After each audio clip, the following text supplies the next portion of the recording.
Jesus Christ, she's loud.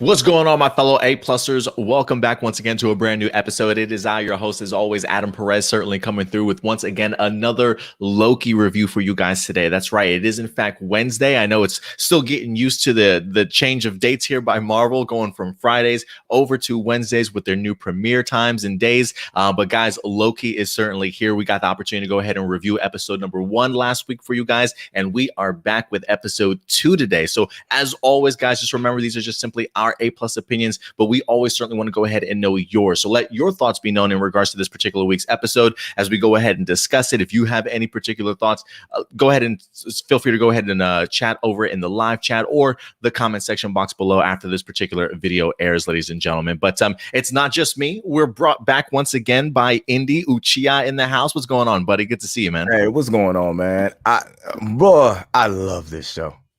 I love this show. This is the highlight of my week. I can't get enough of this.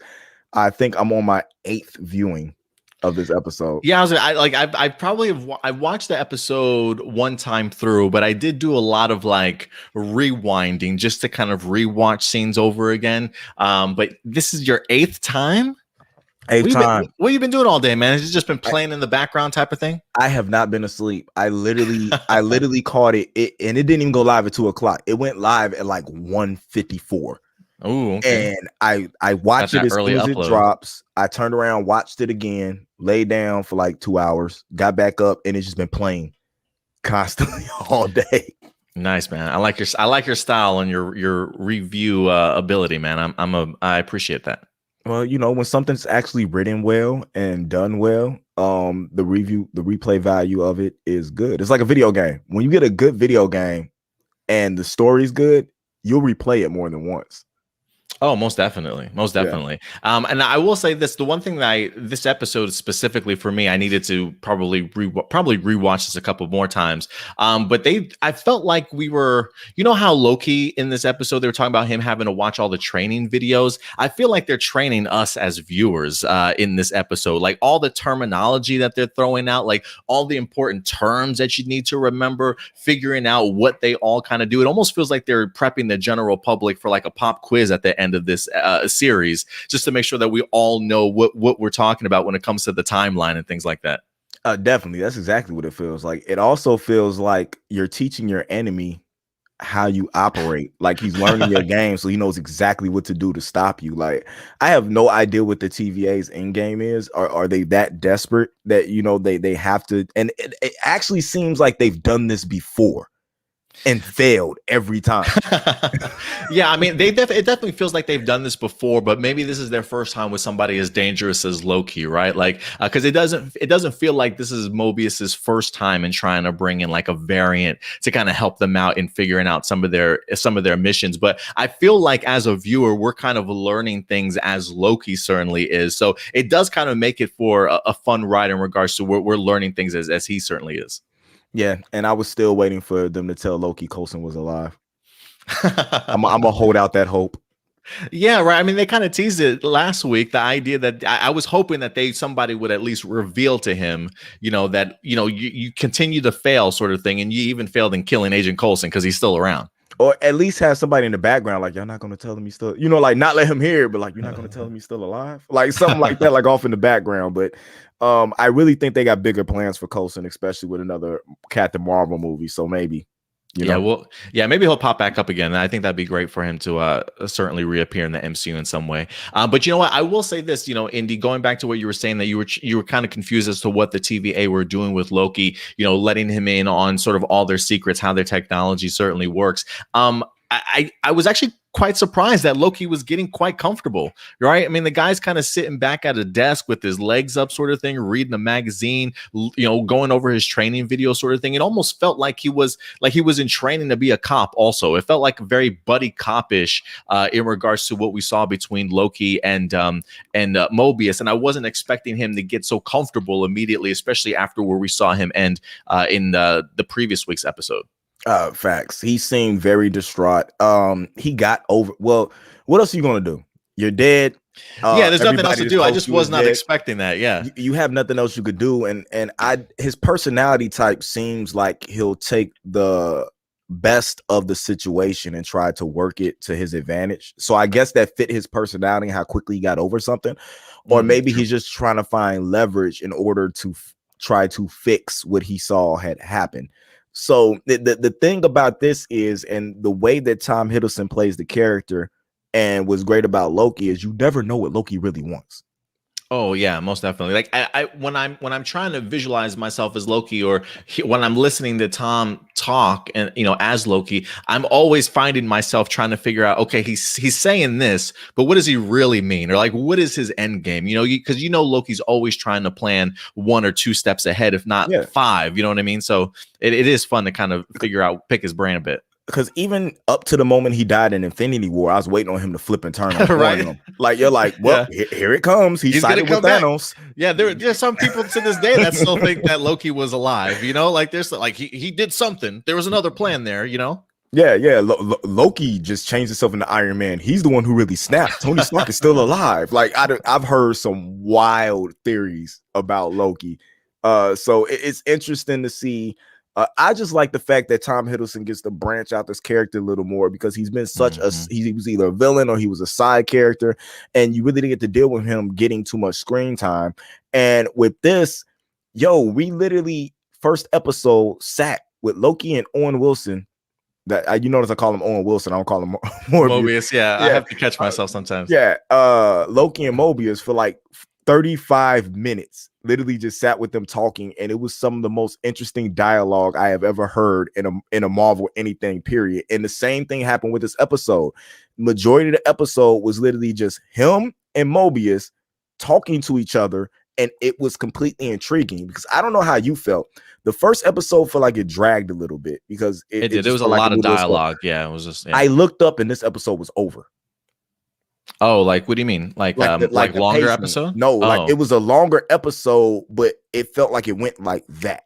Oh yeah, the pacing was much better because they definitely did have a couple of scenes in the first episode that did seem to sort of drag. And even though we did sort of get a lot of shots and scenes of Mobius and Loki sitting and talking, I felt like the information that they were giving was pretty really made you think. I mean, the idea of them talking about like timeline theory or whatever the case may be, like you mentioned before we went on, the idea of like beginning and end and stuff, it definitely had me thinking, to certainly say the least. And then of course figuring out Loki's theory that he wind up coming in to find the variant, all that was pretty intriguing. So I did think they did a much better job at pacing here for this particular episode.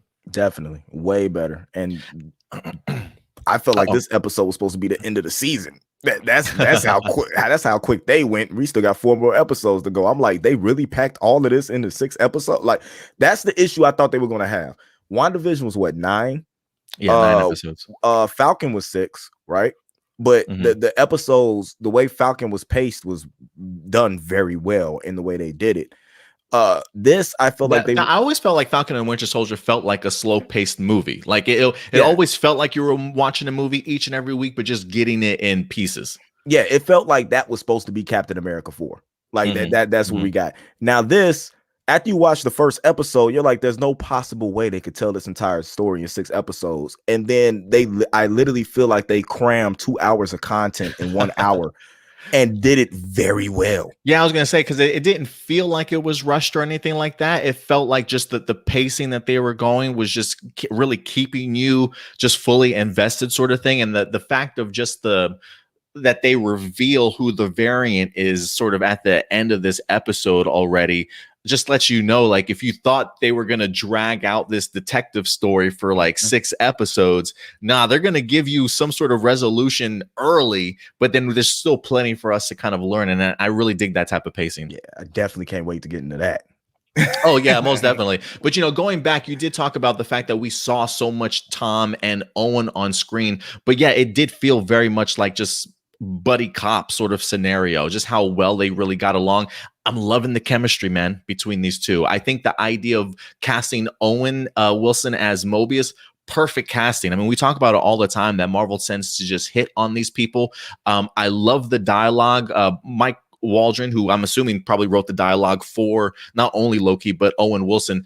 I just feel like Owen is the perfect person for this Mobius character because just his little mannerisms, the way that he delivers his dialogue, I just feel like it comes off so perfectly well when you're acting against somebody like a Tom Hiddleston, you know? Yeah, because he kind of reminds me of the mindset that Loki has. You really have no idea what Mobius's intentions Yeah, are you don't. Yeah. at all. You're like, is he with the TVA? Is he isn't with the TVA?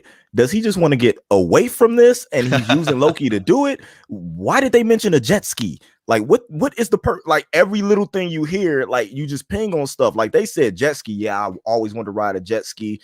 It's a marvel of what your world is. Like, why the hell are we talking about a jet ski? But they made that conversation so interesting. Yeah, but you know, because it did make me start to realize, because then when Loki asks him, have you ever ridden one before? And he says no. And then you kind of really get to see and understand what the life of a TVA agent is like. Is that like you can't do anything. Like anything that you do outside of what you're doing right now is probably going to cause a disturbance among the timeline. So can you just imagine just that type of lifestyle that he's got to live? But he seems pretty accepting of it. Definitely. Bigs up to What's up, Michael for joining in with us. Thanks coming through, Michael. Not watching the Eve and Trina verses, coming to chill with us. He said, I feel like they had to reveal the variant now, especially since we still don't know who the Timekeepers are. I mean, yeah, that could be coming pretty soon, man. You know, one of the things that Loki mentioned, which we talked about here last week, right? Like, what is Loki's end game per se? And one of the things that we theorized was when we saw him in episode 1 looking at the timeline and he talks about this is the true power, like it did not surprise me the idea that his mission now is to not only talk to the Timekeepers, but probably take over and have that power for himself. And we did get a lot of Timekeeper talk in this episode, didn't we, Andy? Man, I swear I was surprised. I felt like I was stuck in like Mass Effect monologue, like where you got to keep choosing the right thing to see. That's what this feels like. It feels like I'm playing a game where I have 5 choices and whatever choice I make is going to take me somewhere else, and most of the time it's the wrong choice because something else happens. That's how I'm feeling. The way they are scripting this, and I feel like this show could have been great, like one of them shows on Netflix where you get to pick what's going to happen next. Like this is what Loki should have been. You should have been able to pick what happens next. Just pick your adventure. Yeah. But nah, man, the way they're doing this and the way they're keeping things hidden, and I feel like they have to keep the time. I don't even think we might not even find out who the Timekeepers are, or the Timekeepers might not be who we think they are, and something will be revealed later, like whether it's later in phase 4 or something like that. I really feel this is starting to snowball into something bigger than what we think it is, and Loki is the perfect character for that to happen because he's the one that doesn't have any type of weight left because he's already dead. So what Loki does, you know what I'm saying? If he dies, it doesn't matter because he's not one of the people that's still living in the MCU. So you do whatever you want with him. Well, I will say this in regards to the Timekeeper, like, you know, Loki clearly is trying to overthrow the Timekeepers, or at least according to what he wind up telling, you know, Lady Loki in this episode. But if you go back and also listen to what the Timekeeper or the time agent that was captured by Lady Loki winds up saying in here was the idea that she gave up the location of the Timekeepers. So I'm kind of wondering now if based off of how this episode ended and her opening up a portal, I'm wondering that this is her way to actually get to the Timekeepers, to actually go to that particular location that was given up. And maybe we've got Loki that's going to be coming along for that ride, it seems like, while the rest of the TVA is like distracted at this point. That's very interesting to me because then where does Mobius land in the hierarchy? If like a field agent knows where the Timekeepers are and he's never even met them. Yeah. I mean, I do wonder if that's something that everybody knows. Like, I'm not under the impression that agent has met them before, but I do wonder if that kind of information is available almost to anybody that works at the TVA, or at least maybe the people that actually go out into the field. Because I did find it interesting that Lady Loki was able to break her and have their location. So I can see why Loki would certainly follow after her, even though there certainly was a moment of sort of hesitation for him before he kind of walked through that door. So I am interested to see where that portal winds up taking him next week. Yeah, I'm really interested in that too. Maybe it'll take them to. I don't even want to throw any theories out when it goes to where they're going in that portal. I just got my theories on who Lady Loki is, and I'm gonna stick with that. I'm not gonna try to get too far ahead of myself. Well, I will say that since you do have a theory on Lady Loki, if you want to, feel free to share it, man. You're more than welcome to. Oh, go ahead. No, you can go ahead. What are you gonna say? Oh no, go ahead. You're good. I feel that Lady Loki isn't Lady Loki. One of the reasons I feel that is because this is where it's tricky, because they're very lenient with the source material on how they use it, but they're building so much of the source material now off of what's happening in the shows and the movies that I'm really thinking that that's not Lady Loki. I'm thinking that's Enchantress, and that's the reason why you saw those powers and abilities. Instead of her shifting into somebody, she was actually taking over people's minds for limited amounts of time. The power structure that she was using just is more similar to Enchantress than it is Lady Loki, because she operates exactly like Loki does. Because the lore in Lady Loki is Loki died and he was reincarnated in Lady Sif's body. So, and the lady that unveiled herself looks exactly like Enchantress. So that's one of the reasons why I feel like you got some of the dialogue from this lady when she was talking to Loki. Like, you know what I'm saying? I'm not you. I'm a better version of you. You know what I'm saying? Like, but Loki did create that version of the Enchantress. So I'm still thinking that that's not the variant, and there still is a variant Loki out there running stuff behind the scenes, pulling strings. Okay. Interesting theory, man. Interesting. I haven't heard anything like that on the internet yet, so that's definitely a new theory for me for sure. Yeah. I don't know where I sit yet in regards to many theories, honestly, at this particular point. Like, a part of me wants to just accept the fact that that is sort of Lady Loki. The only reason why I say that is, like, for me, I would just think after the TVA has been hunting down this variant for such a long time, I feel like they're pretty familiar with whether or not it is Loki or if it is sort of somebody else. So I feel like the TVA has got it nailed in regards to it actually being a variant, which would make sense. I mean, I'm sure Loki can have any particular, appearance if they certainly want to. So I don't know. I'll be interested to see how that plays out, though. That's a good theory. It was just the power set, and when it comes to that, Loki could have her moving exactly like he would in order to make them think that's him, because he wants the other Loki there. It's some play. I don't want to go too into the future, but I really feel like that is Enchantress. And what makes me think that is looking at the other shows, Wiccan and Speed, two members of the Young Avengers in WandaVision, Patriot, a member of the Young Avengers in Falcon and the Winter Soldier. If that is Enchantress, that's another member of the Young Avengers, has a lot to do with the Young Avengers when it comes through that. And then we know we're getting Kate Bishop in Hawkeye. So let me ask you, was Enchantress, was she part of like the founding members of Young Avengers? She came around. She was placed there by Loki in order to try to infiltrate the Avengers and see what's going on. Because basically what happened, you remember when Thor created New Asgard? And I think that was Oklahoma.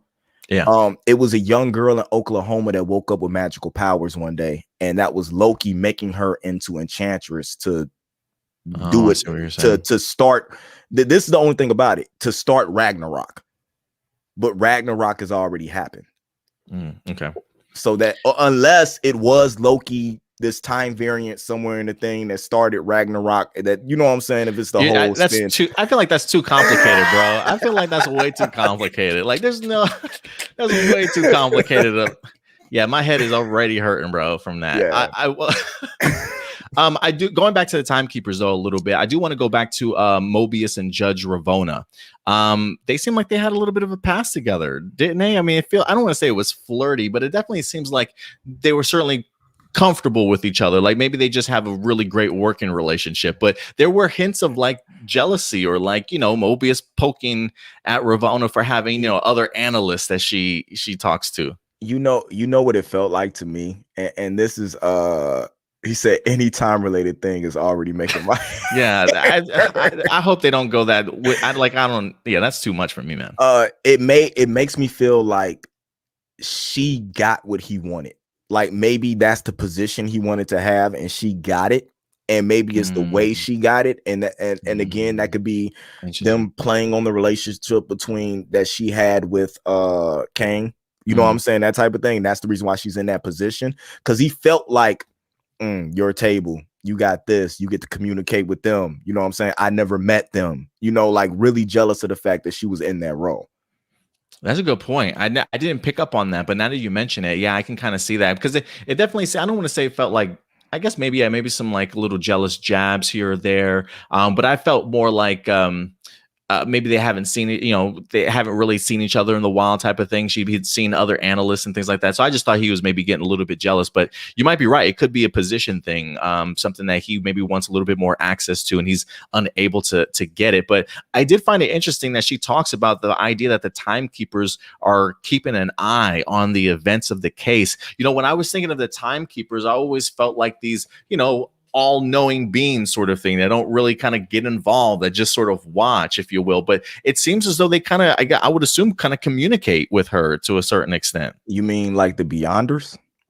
Yeah. All knowing, don't get All, involved, just sit back and watch everything. Like, yeah, but it seems like that, like the timekeepers, maybe not necessarily so mhm. much like that. So somebody who's already been introduced to the MCU.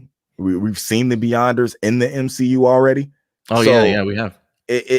it again could be a play as a diversion on, you know what I'm saying, what they really do. I still think there's a reason why they announced Kang the Conqueror so early, because they didn't have to do that.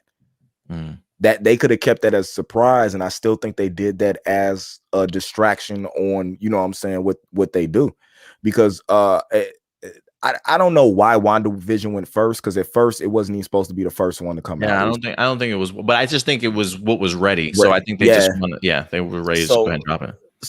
it's interesting the way that they put things together, and I'm just curious to see what they do, because they're good at hiding things. I feel like we know what's happening, but they've done this to us before where we know exactly what's going on, and then they'll throw a bait and switch in there, and we're so used to getting bait and switch that we're like, that can't be it. That's too simple. Yeah. Like it's got to be, and it's probably the most simplest thing ever that's happening, to the point where we see it and be like, I knew it, you know what I'm saying, type thing, and you got me. And when that happens, we'll never be able to figure out what's going on, because they can always switch it on us. And I love this. I Yeah, love not knowing.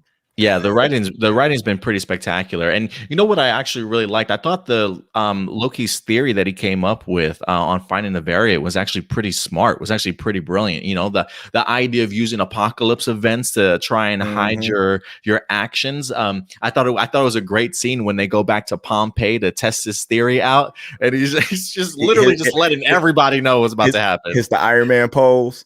When it's it That's was right, he did. the Iron Man pose. I love it. I love it. It, it No, was it was amazing, dude. Pompeii looked amazing to see that event. And then when the way Loki explains it makes it so simple mhm. to understand. Yeah, messing up If Mobius's lunch. Yeah, if you have a catastrophic event that's gonna wipe, honestly, I feel bad for that salad. Yo, the fact that he had to go find the water Oh yeah, to just to finish, ruin it, he right? couldn't Yeah, just say to it. He ruin it. had to go get the water to ruin it. And the whole time, Mobius is like, "That's my lunch."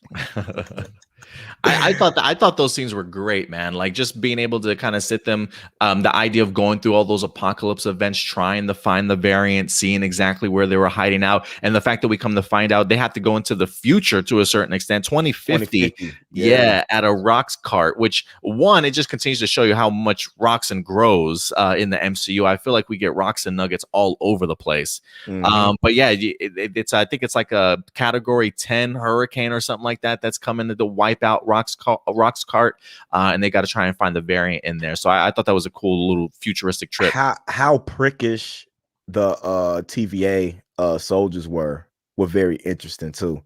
How they didn't care. Like, dude, these are Oh people. yeah, They're yeah, getting yeah, ready to yeah. die It's anyway. that disconnect, it's that you're not living that life or on that timeline, like that superiority type of complex. Yeah, it's crazy, man. And just And actually seeing how low on the totem pole Mobius is, because like the one agent that came in, she was like, I'm the field agent on this, what I says goes, and he can't control anything that's happening. I'm like, how low are you? Are you like the secretary for somebody and you just can put, because you have no control over anything that's going Yeah, he's on. like I feel like he's like a private detective, Yeah, the guy that can get the info, ask the questions, get the information, but like he don't really got power to do much. maybe he was a TVA agent, decided to step down, and he does his own investigations and just helps them out, and he got a desk type thing, like he really has no call or no pull on what's going on. It's just crazy to see that he can't do anything, and the relationship that him and Loki are having bonding. The fact that Yeah, he it's been the fun. fact that he trusts Loki, he trusts him. Everybody's like, no, he doesn't. No, he trusts him. Well, I also feel like, oh yeah, he definitely does, but I almost feel like it's a little bit of both ways. I feel like both of these guys are really kind of starting to cling a little bit to each other, really starting to appreciate each other for who they are, like to the point to where even when Loki's about to step through that portal at the end, like I mentioned, there was a sense of hesitancy. It wasn't like he was like, ha ha, see you later, and running in type of thing, right? He wasn't gloating about it. So it did feel very much like there was a pull towards, should I do this? Should I not do this? But fuck it, I'm just gonna do it. You know what it felt like to me? It's like I want to stop and explain to you what's going on, but I don't know if this portal is going to stay open, because the minute he jumped Yeah, through it, it closed. Like I don't have time to explain this to you. Like he gave him a look like, just trust me. You know. So yeah, no, I definitely agree with you there. I will say this: I did find the ending of this. I'm trying to figure out how this works. Okay. So the idea is we have ourselves a sacred timeline. We have this Lady Loki here who decides she wants to just cause massive chaos, right? Just drop these reset charges just randomly across the timeline, and it winds up causing Nexus events. I'm just trying to figure out where is it that she's sending them to, at what moments. They did showcase like certain dates, locations, and things like that, but based off of our knowledge of the reset charges, that they kind of I get pretty much reset and sort of disintegrate anything that's sort of not supposed to be there, to kind of keep the timeline going straight. How does setting reset charges on the timeline then create Nexus events if they're meant to cure them? it looked like she altered the charges. That's what it looked like. I would have to go. I've watched this many times. I never paid attention to the colors the charges was, but I think when the one No, I set think off, they. Oh, go ahead. they went a different color. So I think she altered them to do something else. And I feel like they'll probably clarify it even further in next week's episode for us when we dive in.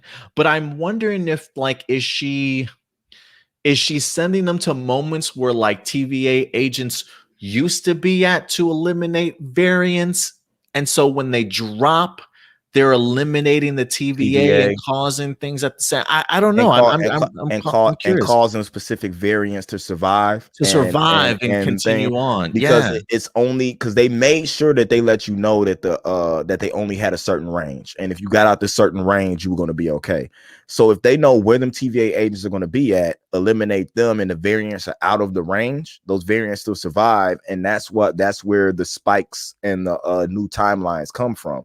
Now, creating those Nexus events, that's the problem that we don't, because we don't know what creating all those Nexus events are particularly for. In the comics, it was to start an incursion, to make universes start slamming into each other. Oh, that's what they said. If we get too many, there's a multiversal war about to Yeah. happen. So is this something that is leading into Secret Wars? Secret Wars, possibly. I mean, could we Because we know really that's mess up with coming. could we really mess up with time and reality that much to where it leads to that? I mean, we still have to see where multiverse of madness kind of fits into all Yeah. this too at the same time. And we, like you said before last week, that this series is supposed to have really big implications on the rest of the MCU going forward. Definitely, because we don't even know what universe we're in. We don't know if this is the Ultimate, the 616. We don't technically know what they dedicate this MCU universe as, or if there's just its own MCU universe.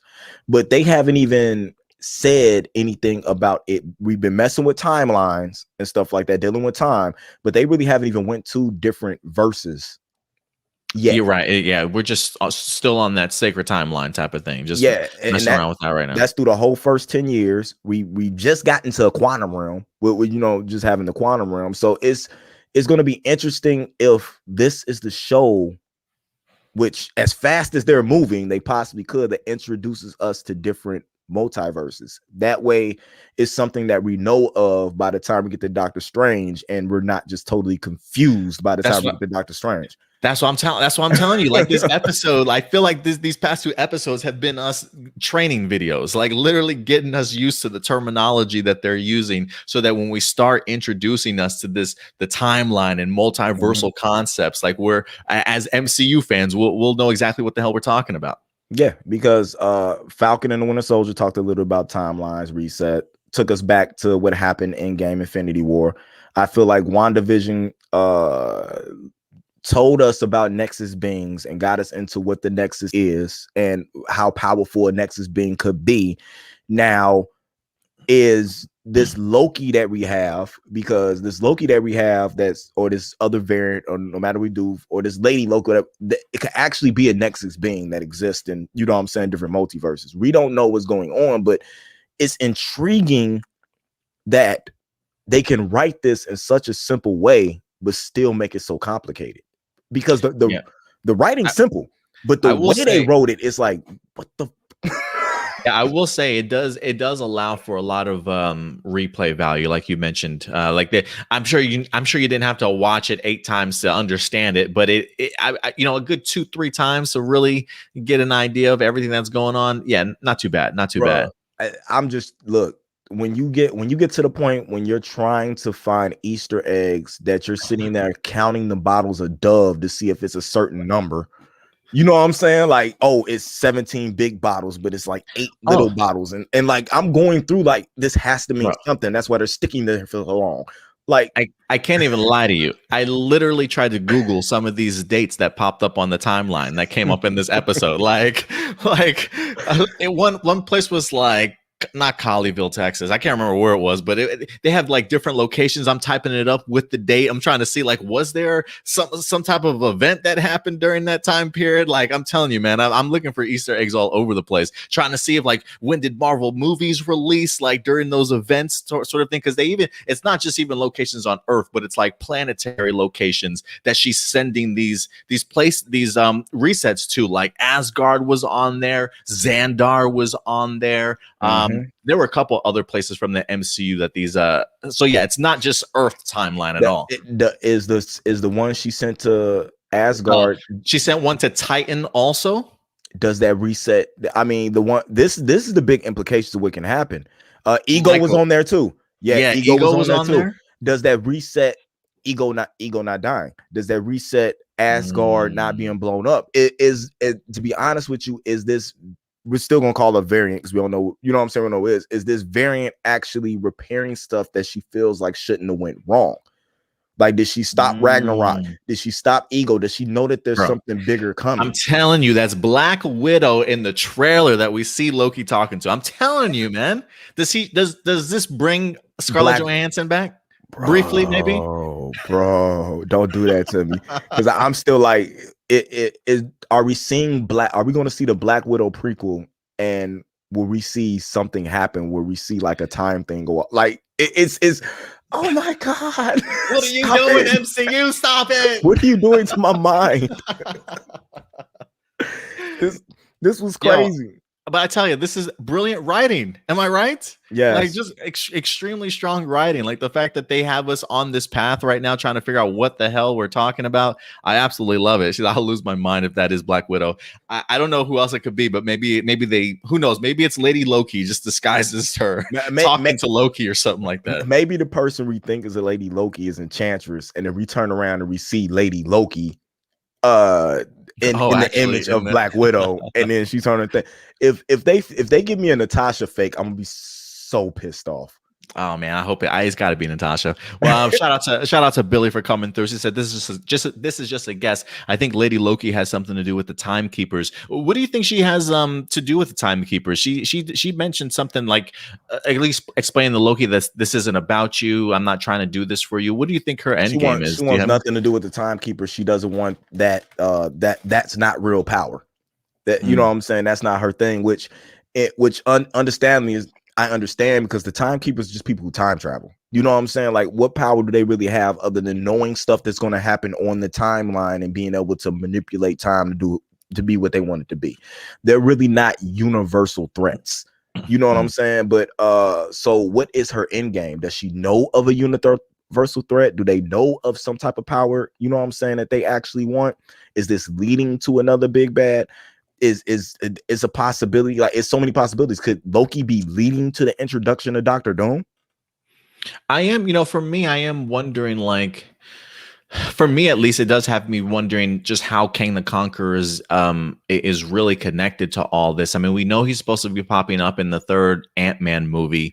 I am wondering if the ramifications of the events that carry on in this season, like she said, the timekeepers are always watching. If Kang the Conqueror is one of the timekeepers, which I think some of us are assuming that he is, I am wondering if this kind of brings his attention to Earth or whatever the case may be, and kind of, I don't want to say activates him, but gives him a reason to kind of start interfering with or meddling with us. Maybe this is why he comes. Maybe he's the one that noticed that it all started with because that's one thing, and I understand a lot of people talking about the Avengers traveling through time.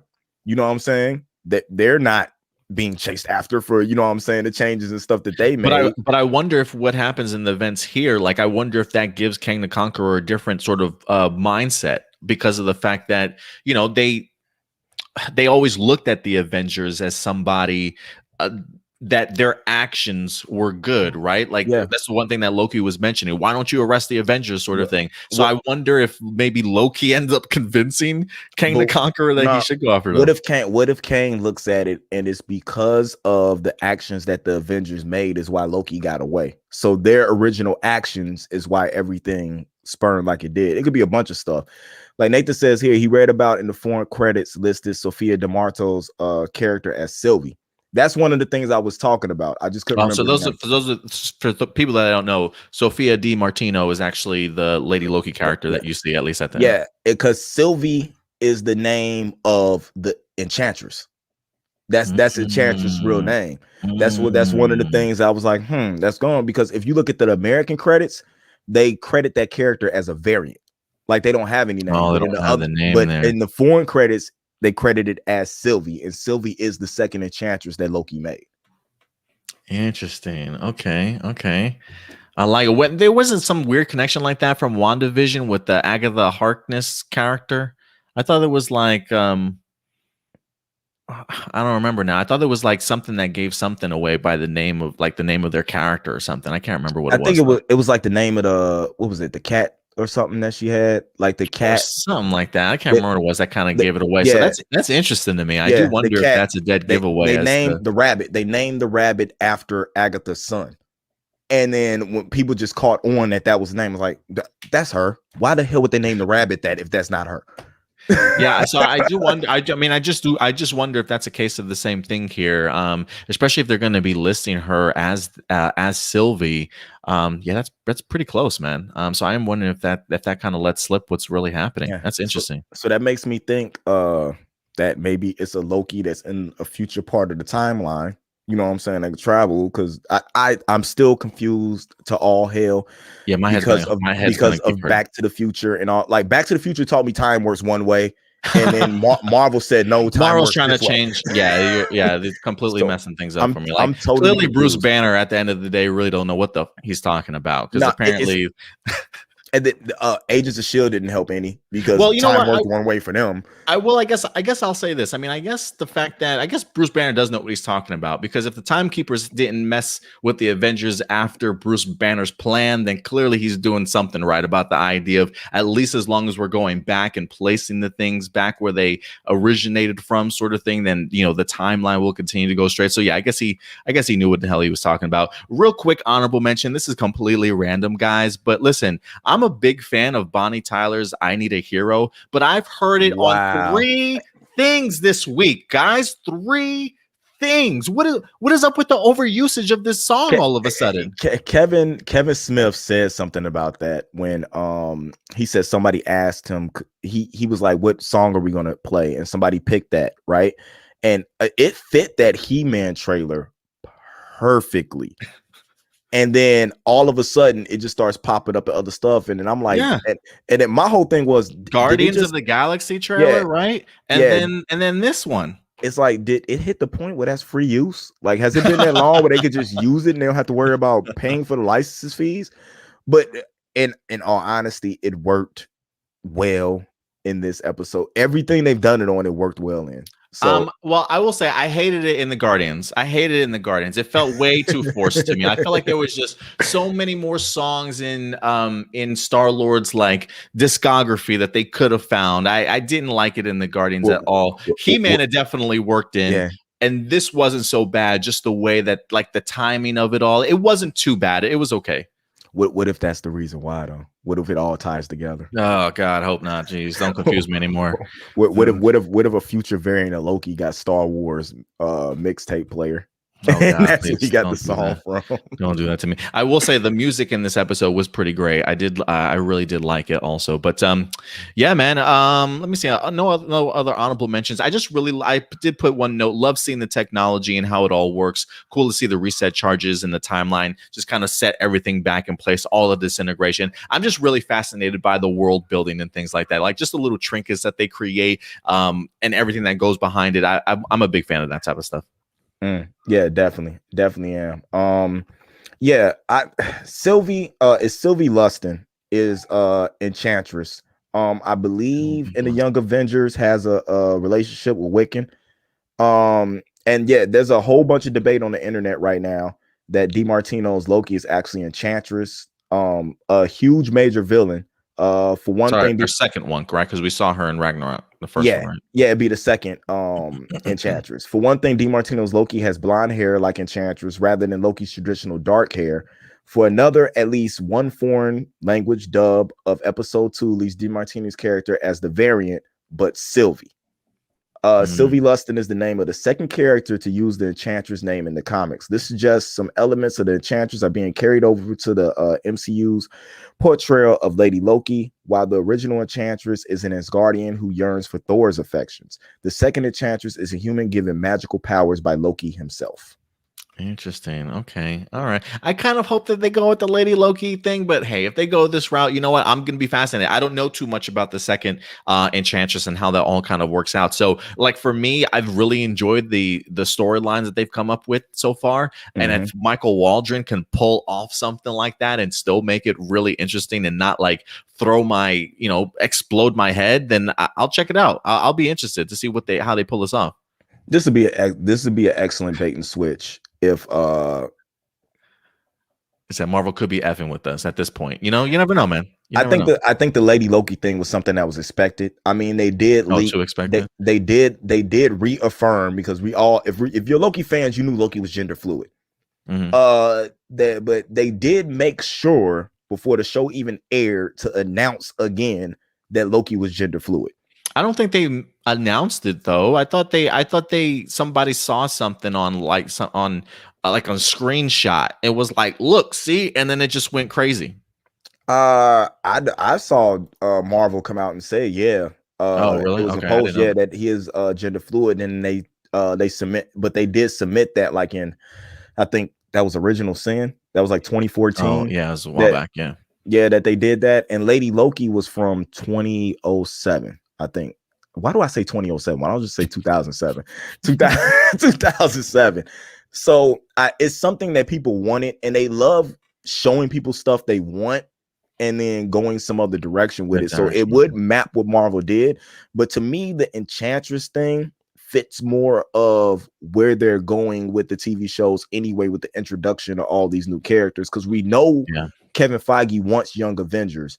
And this is a big point of Young Avengers, but a lot of people a lot of people didn't rock with them Young Avengers comics, so they don't, you know what I'm saying, Yeah, get it. I mean, I want to say like maybe the first series of Young Adventures comics I definitely followed for a little bit. But yeah, that's why I was asking like what iteration or like what version of the Young Avengers. I wasn't sure. I don't remember her from like as a founding member of the team. So that's why I was just trying to figure out like would they pull the trigger on trying to introduce this other version in order to put her on the founding team, or if they want to stick more, from the comic books directly. But yeah, I mean, just everything that we've seen so far, it's really building up. Like you said, with the two kids from Wanda, we clearly got Patriot in the Falcon and the Winter Soldier series. We're going to be getting Kate Bishop. I don't know if they're going to do like an Iron Lad or anything like that, but we've got ourselves an Iron Heart that they're going to be building towards too. So yeah, it sounds like they are building towards a Young Avengers team at some point in time. Yeah, but I would love the Lady Loki goddess of mischief, but I really would love to see her. the Yeah. whole thing is because Ragnarok has already happened. What is she gonna do? Well, Because maybe that like I was said, like you said, this is that Marvel does like to try and give the fans something of what they want, right? So it's like, up here's a little bit of a tease of a Lady Loki you guys may not see type of thing, but we're gonna try and give this to you in a storyline, but it's really somebody else. I can see them doing that also. yeah, because I even think at one point Loki was a member of the Young Avengers. Like when he got changed into a Oh, kid, to the kid. yeah, and it came back and he was a member of the and he's been the Sorcerer Supreme. I mean, Loki has done a lot. Please don't So the kid. I love Tom Hiddleston. Keep this man around as long as you can. Which I will say, I did love what Mobius was mentioned in here when he was talking to the Judge Ravonna about the idea that maybe Loki's trying to change a little bit, right? Like, can a person change? Maybe he's tired of just kind of doing the same old sort of thing. So I do hope that this series establishes Loki still as a character that's going to have a prominent role in the MCU, because I think Tom Hiddleston absolutely loves this role, and I really don't want to see him changed in any way. Maybe it's he has to splinter timelines and make a new timeline to actually have the opportunity to change, because they keep talking about how in the timeline that they have, the big timeline, he's always going to be this person. So maybe he has to create something new in order to be what he actually wants to be, or have the chance to be something else. Maybe that's his whole goal, free will, to have the free will to be whatever he wants to be, because that's another word they drop a lot in this episode, was free will. It was chaos and free will. They said those two words a lot.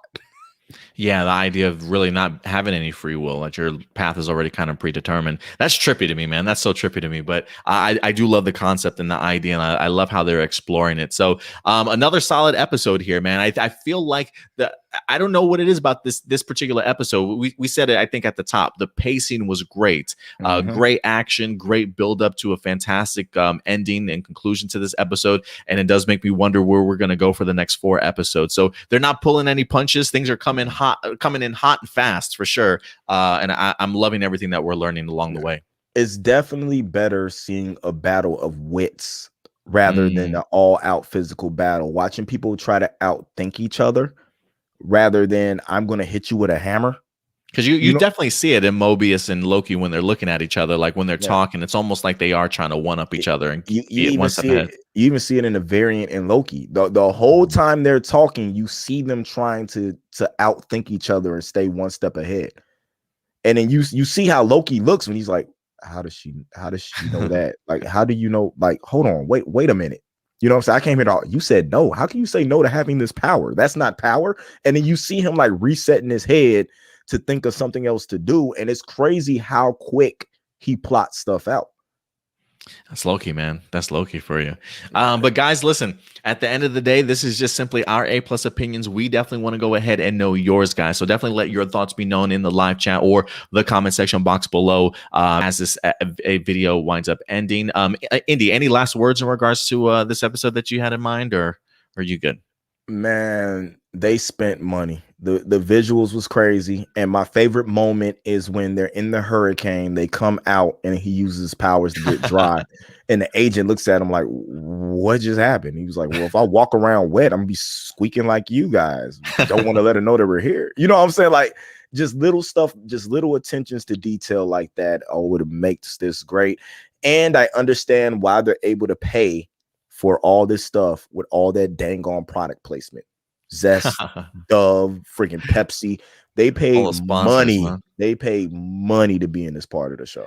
Yeah, I'm pretty sure they did, man. It's probably like what the number one watch thing going on right now. So yeah, I definitely agree. Oh, and I'm sorry. No, And you can. now all television, all Disney Plus TV shows airing on Wednesdays, no longer on Fridays. Which I'm glad, first and foremost. I felt like so much stuff was dropping on Fridays that it made my weekends really overwhelming and hard to watch everything that I wanted to. So the fact that we can get a Loki in the middle of the week, have a couple of days to talk about it before we yes, I do want that variant jacket too, Michael. I Yeah. definitely do. I can see a ton of people rocking that at the conventions already. But yeah, I'm really glad at the move there because I think they were saying Netflix usually has like Fridays already kind of covered. There's so many streaming services that use Friday already, but it's weird to know that we have like time slots that are dropping for streaming services now. Like, is HBO Max going to move to Thursdays, or are they Thursdays currently? I think they are Thursdays currently. They might be but Thursdays. what I Amazon will be Tuesday. Yeah, I think it's honestly because they're going back to theaters. You know what I'm saying? They don't want to have, they want to get to the point where they can drop something, like it's have something start on a Wednesday, but then have the movie Maybe that they have lead coming out into be something. into the movie that Friday. Ooh, So if they can that's a really big move. utilize that. Yeah. I am curious if that's one of the reasons why they did it or not. I really hope. I mean, it's Kevin Feige. You're probably right. He probably did think of that already, but that would be pretty genius to utilize your series a couple days before a movie drops to maybe lead in eventually. That's pretty neat. All right, guys. Other than that, thank you very much for certainly joining us. We certainly will be back next week, as always, next Wednesday, live at 8 p.m. Central Time for you guys, as we'll go ahead and highlight the next episode of Loki for you. But Indy, if people want to go ahead and reach out to you on social media, where can they find you, sir? First off, you guys make sure that you follow us at A Plus Opinions, Facebook, Twitter, and Instagram. Make sure you like, share, and subscribe right here because this is where we're at the most. This is where we talk to y'all the most. So make sure you're here. But you can catch me at Nerd Mix Alpha everywhere else. Awesome. Appreciate you coming through, Indy. And guys, listen, if you want to go ahead and follow us on social media, you can do so right here at A Plus Opinions or right down here. Very active over on our Twitter account, especially over on our main Facebook page, guys. So definitely go ahead and check us out over there, along with Instagram as well as Twitch. But we'll certainly see you guys back next week. But until then, do us a big favor, guys. Take care of yourselves, take care of each other, and as always, keep it A Plus. We'll talk to you later. Bye.